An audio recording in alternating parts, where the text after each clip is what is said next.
Fox News alert. Word from the White House. The president confirming he will travel to Saudi Arabia next month.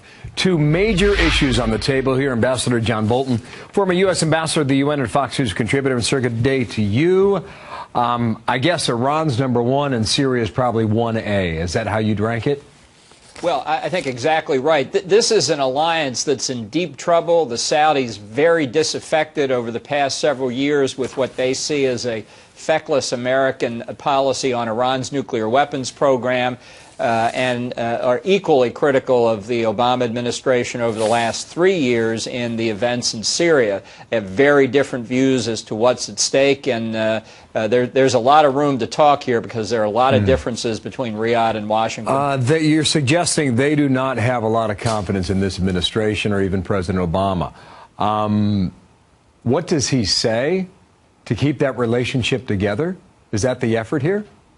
Well, I think very much so. Many of the other Arab states of the Gulf region, it's not just Saudi Arabia, many of the others, the UAE, Kuwait, and others, are very worried about the fact that Iran is growing ever closer to getting nuclear weapons. They know they can't stop Iran. They count on the United States to do it. And they understand that an Iran with nuclear weapons changes the balance of power in that part of the world forever. That's why the Saudis see Syria as a surrogate fight against Iran.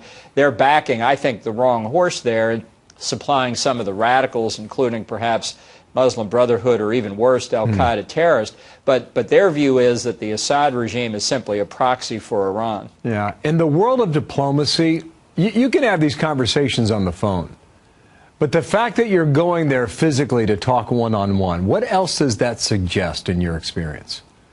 Well, it's an acknowledgement, I think, of how serious the problem is. And so, as you say, well, what does the president say? I'm not sure there is much he can say. I think what the Saudis want to see is action, not words. I think they're very distressed at the Geneva deal between the 5 permanent members of the Security Council and Iran over the nuclear weapons program. They're continued to be worried about Iran's support for terrorists like Hamas and Hezbollah. So there's a huge range of issues to cover, and on the Iranian front, you know, there's not that much difference as a practical matter between the position of Saudi Arabia and the position of Israel, one of the few things that brings them together. That's very interesting. $500 million is the first deposit into the Iranian bank account, given the deal that was struck a couple weeks back. But over the weekend, too, Mr. Ambassador, you had the foreign minister of Iran saying that they're not ready to give up research on centrifuges. And he went one step further and said they want to press ahead with the development of even more advanced centrifuges. That seems to me that, I mean, this is a country that has not changed at all. Have they or not when it comes to nuclear program?